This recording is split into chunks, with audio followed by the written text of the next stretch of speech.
Hello mga Lods, mayroon po akong kliyente. Ito pong kliyente ko po na to, napakatagal na pong customer ko. Doon pa po ako sa kabilang barbershop. Sa may main po namin, MR Barbershop 1. Doon po dati ako naggugupit. Customer ko na po siya.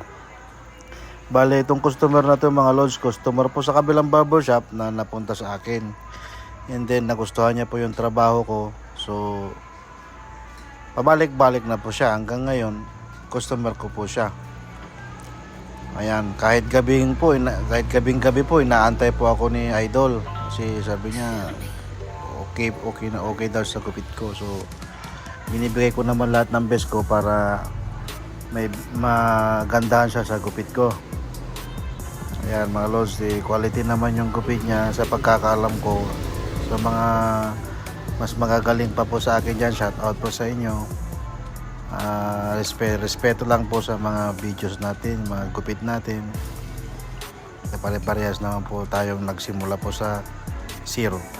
Ayan po mga Lods, salamat po sa lahat ng mga nanonood at mga viewers ko. God bless po sa ating lahat. Pakipollow na lang po ako sa mga FB page, FB, Instagram, saka sa YouTube ko mga Lods. Salamat po, God bless.